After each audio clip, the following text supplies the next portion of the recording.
is your 420 Radio News for Tuesday, April 30th, 2013. I'm Russ Belville. Washington State Senate approves fix to marijuana law from Como News.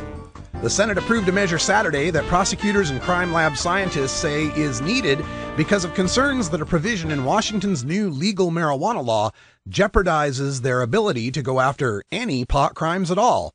The measure that passed unanimously defines marijuana as part of the cannabis plant containing more than 0.3% of Delta-9 THC and THC acid. Supporters say the change was a technical fix needed to help police and prosecutors distinguish marijuana from industrial hemp, which is grown for its fiber.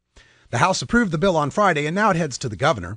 The recreational marijuana law currently defines marijuana only by its content of the intoxicating compound Delta-9 THC. Scientists with the state crime lab say that often, even potent marijuana can have less than 0.3% of Delta-9. It's only when it's heated or burned that THC acid turns into Delta-9 THC, and they argue that marijuana should be defined by the combined amounts of both compounds. New Hampshire governor on medical marijuana, no home cultivation, from the San Francisco Gate.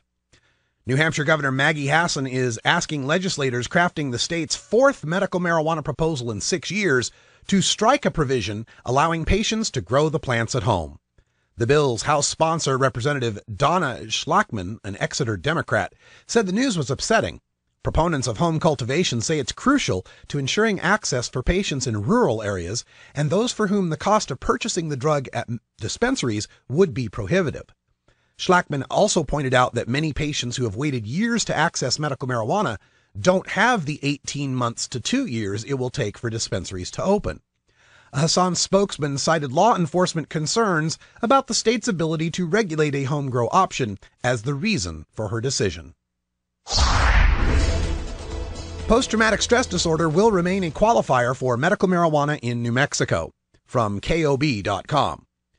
The New Mexico Department of Health announced Tuesday that post-traumatic stress disorder will remain as a qualifier for medical marijuana use. In November, the Medical Cannabis Advisory Board rejected a petition filed by Dr. William Ulwelling. Dr. Ulwelling argued that a lack of evidence exists to prove medical marijuana helps patients with PTSD. The advisory board recommended that the Department of Health reject the petition. Colorado House gives initial approval to marijuana tax measure, from the Denver Post. Colorado lawmakers spent Monday afternoon trying to find the Goldilocks level for recreational marijuana taxes, an amount neither too high to discourage voters from approving it, nor too low to pay the costs of pot legalization. At the end of the debate, the State House gave initial approval to a bill that proposes a 15% excise tax and an initial 10% special sales tax on recreational marijuana, over the objection of Republicans who said the tax rates are too much. Voters would ultimately have to approve the tax rates, though the bill that proposes the rates must first receive a final vote in the House and a full vetting in the state Senate before going to the ballot. Republicans said the rate was still too high and said the state would be cash-strapped to pay for regulation of recreational marijuana stores if the tax doesn't pass. That perceived reluctance, though, has sparked talk of linking a repeal of marijuana legalization to the tax measure, in part to provide marijuana advocates an incentive to back the taxes. The House has also added an amendment requiring marijuana regulators to come up with some way of restricting the size of commercial marijuana grows, and most contentiously, they added in a limit for how high is too high to drive. That limit had been in a separate bill, which a Senate committee killed last week. Tennessee welfare drug test plan faces hurdles, from WBIR.com. Tennessee is plunging ahead with a plan to drug test some welfare applicants, even though a Florida judge stopped a similar program over constitutional issues, and Arizona authorities caught only one welfare-receiving drug abuser in 3 years. Reports from the Tennessee agency charged with implementing the drug testing law shows the state may try to catch drug-using applicants with a diagnostic quiz that includes questions such as, have you abused more than one drug at a time? And do you ever feel bad about your drug abuse?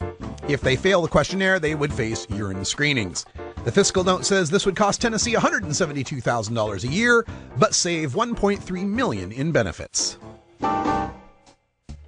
This has been your 420 Radio News for Tuesday, April 30th, 2013. I'm Russ Belville.